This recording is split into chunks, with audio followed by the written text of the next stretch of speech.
Hello दोस्तों, आप सभी का स्वागत है एक कदम सफलता की ओर चैनल में। आज हम ज्योमेट्री का सेकंड पार्ट देखेंगे और आज हम कुछ ऐसी चीज़ें करेंगे जिसको देख के आपको मज़ा ही आ जाएगा। आप इतने टफ क्वेश्चंस जो आप शायद नहीं बना पाते होंगे, आज वो एक छोटी सी ट्रिक के माध्यम से आराम से बना लेंगे।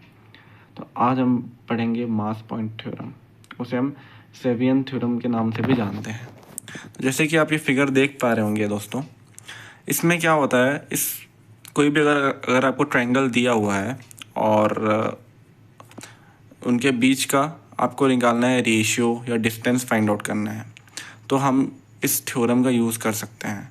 इसमें बस आपको एक चीज़ ध्यान रखनी है, सेंटर ऑफ मास आपने शायद पढ़ा होगा, नहीं भी पढ़ा होगा तो आप अभी जान जाएंगे।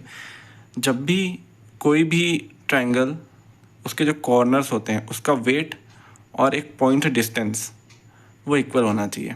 फॉर एग्जांपल जैसे कि आप ट्रायंगल ए बी सी देख पा रहे होंगे, यहाँ पे जैसे ये वाला पॉइंट है, इस पॉइंट से ये जो यहाँ पे जो भी मास है और इसका जो डिस्टेंस है वो इक्वल होना चाहिए। इस पॉइंट का मास और इस पॉइंट के डिस्टेंस है, तो ये कैसे इक्वल होगा? सबसे पहले मान लो इसका डिस्टेंस बी है, इसका डिस्टेंस ए है, तो इसका मास क्या हो जाएगा? B into A B equals to A B हो जाएगा। तो यहाँ पे ए और यहाँ पे बी आ गया, ठीक है।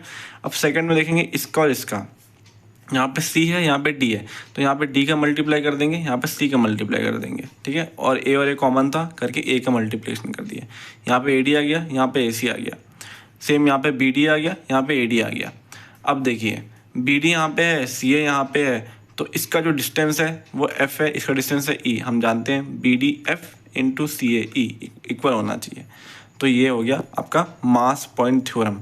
मतलब मैंने कंसाइज वे में कहूँ तो weight into distance in corners are equal, ठीक है। Weight into distance in corners are equal. अब क्वेश्चंस जब देखेंगे तो आपको ये और अच्छे से समझ में आ जाएगा दोस्तों, ठीक है। अब हम क्वेश्चंस करते हैं इसके, तो आपको एकदम इजी, बहुत आसान भाषा में आपको मैं समझाऊंगा। D is the mid point of side B C, ठीक है। ये जो डी है ये बी सी का मिड पॉइंट है। मतलब क्या हो गया? B D is to D C कितना हो गया? 1:1 हो गया, ठीक है। रेशियो मैंने लिख दिया। Point E lies on A C, point E A C में लाई करता है, ठीक है। Such that C E equals to, C E जो है वो ए सी का 1/3 है, तो ये सी मतलब 1 हो गया, ए सी 3 है, तो ए क्या हो जाएगा? 3 - 1 दैट इज 2। तो ratio of C is to A कितना हो गया? 1:2 हो गया, ठीक है। इतना समझ में आ गया होगा आपको। B and A D intersect at G, B और ए डी जो है वो इंटरसेक्ट करते हैं जी पे, ठीक है। बी और A D intersect at G, find A G is to G D. अब मैंने आपको बताया था, ठीक है, आपको मैंने बताया था, एज्यूम करते हैं यहाँ पे जो मास है यहाँ ये 1 है, ठीक है, और सी में भी मास हो गया 1, 1 × 1 इक्वल हो गया, ठीक है। यहाँ पे 1 है, यहाँ पे 1 है, तो बीच में कितना हो गया? 1 + 1 दैट इज 2, ठीक है। अब इसका डिस्टेंस 1 × 1 हो रहा है, बट इसमें ऐसा मैं क्या रखूँ कि इक्वल हो जाए, ठीक है। यहाँ पे 2 था, यहाँ पे 1 था, तो यहाँ पे मैं ×2 कर दूँ, यहाँ पे मैं ×1 कर दूँ, ठीक है। ×2 हो गया, ×1 हो गया। बट मैंने यहाँ पे ×2 किया है, तो मैं यहाँ पे भी इक्वल करूँगा इनको, यहाँ पर भी मैं इक्वल करूँगा। तो कैसे इक्वल करूँगा? ×2 करके, यहाँ पे भी ×2 करके। तो ये कितना हो गया? 4 हो गया, बीच वाला जो हो गया 4। ये 1 है, ये 4 है, ये 1 है, ये 4 है। इक्वल कैसे हो गया? जब ये 4 हो जाएगा और ये 1 हो जाएगा, ठीक है। जब ये 4 हो जाएगा और ये 1 हो जाएगा, तो रेशियो क्या हो गया? ए G is to G D का 4:1। आई होप आपको ये समझ में आ गया होगा। नहीं आया होगा तो एक बार पॉज कर लीजिए, दोबारा से देखिए, आपको ईजिली समझ में आ जाएगा। ये चीज़ बहुत आसान है। चलो अब हम दूसरा क्वेश्चन देखते हैं, शायद इसके बाद आपको और अच्छे से समझ में आ जाएगा। ट्रायंगल ए बी सी है, ठीक है। डी मिड पॉइंट है, डी मिड पॉइंट है साइड बी सी का, और जो ई है वो मिड पॉइंट है ए डी का, ठीक है। डी मिड पॉइंट है इसका, तो 1:1 हो गया। ई है वो मिड पॉइंट है ए डी का, ये भी 1:1 हो गया, ठीक है। B F passes through E, what is the ratio of AF is to FC? AF और FC का रेशियो आपको बताना है, AF और FC का रेशियो बताना है। तो सिंपल सा चीज़ हम लोग जो करते हैं वही करेंगे। ये 1 हो गया, ये 1 हो गया, ये 2 हो गया। 2 इंटू 1 तो यहाँ भी क्या हो गया, 2 हो जाएगा।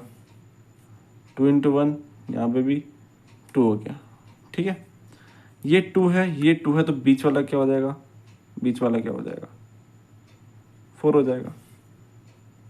बीच वाला क्या हो जाएगा, 4 हो जाएगा। खैर ये 2 है, ये 1 है, अपने को रेशियो निकालना है। तो ये क्या हो गया 1, ये हो गया 2, 1:2। तो AF/FC क्या हो गया 1:2 आ गया, है ना। आई होप आपको पसंद समझ में आ गया होगा ये सब चीज़ें, और ये ट्रिक्स आपको काफ़ी ज़्यादा पसंद आ रही होगी। तो देखिए, इसको आप खुद पॉज कर लीजिए और ये क्वेश्चन आप करिए खुद से, और कमेंट बॉक्स में ज़रूर इसका आंसर दीजिए।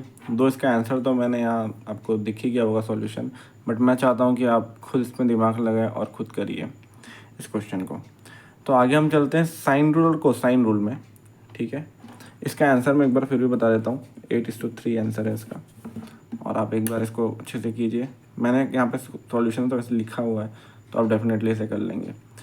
साइन रूल होता है A/sin है, एक ट्रायंगल है ये ABC, इसके सामने वाला साइड है A, C के सामने वाला साइड है स्मॉल c, B के एंगल B के सामने वाला साइड है स्मॉल b। तो इसका फॉर्मूला क्या होता है, A/sin A equals to B/sin B equals to C/sin C, ये साइन रूल होता है। कोसाइन रूल क्या होता है, इसको याद करने का तरीका भी आपको मैं बताऊंगा कोसाइन रूल का। जैसे cos A है, cos A के एडजेसेंट कौन से साइड है, B और C, इसको ऐड कर दो स्क्वायर को, B² + C², माइनस कर दो इसके सामने वाले साइड को upon A² minus A² upon इन दोनों ये जो साइड है करस्पॉन्डिंग साइड्स हैं इनको अपॉन 2BC कर दो। सेम जिसको इसमें भी ऐसे ही करोगे, cos B है तो उसके एडजेसेंट साइड को आपने स्क्वायर को प्लस कर दिया, माइनस अपोजिट साइड का स्क्वायर कर दिया, फिर upon 2AC, same cos C का भी यही हो जाएगा। मैंने 2 क्वेश्चन दिए हुए हैं, इस क्वेश्चन को अब चलो हम बनाते हैं।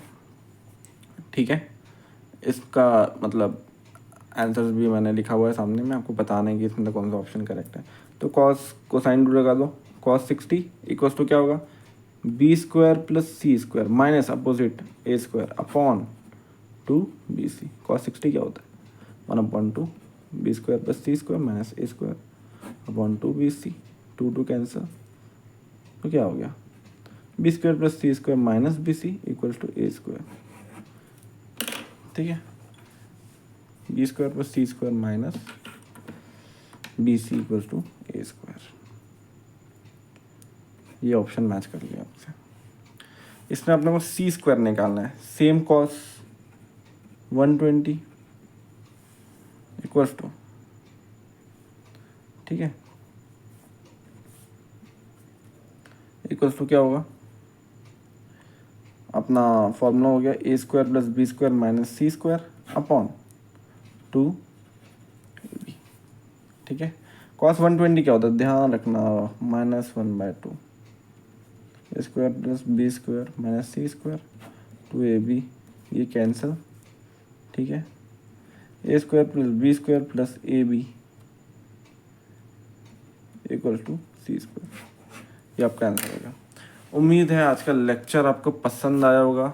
आई होप आपको काफ़ी मज़ा आ रहा होगा इस चैनल में, और आप काफ़ी कुछ सीख रहे होंगे, और काफ़ी ऐसी ऐसी ट्रिक्स आपको पता चल रही होगी जो शायद कोई भी कवर ना कराता हो, क्योंकि मास पॉइंट थ्योरम ऐसा कॉन्सेप्ट है जो बड़े बड़े टीचर्स भी कवर नहीं कराते हैं, और ये काफ़ी कॉम्प्लिकेटेड कॉन्सेप्ट है, और इससे आप बड़े बड़े गंदे गंदे क्वेश्चन, लेंदी क्वेश्चन को ईजिली सॉल्व कर सकते हैं। इस चैनल में जुड़े रहिए ऐसी कुछ ट्रिक्स के लिए। थैंक यू, आपका दिन मंगलमय हो।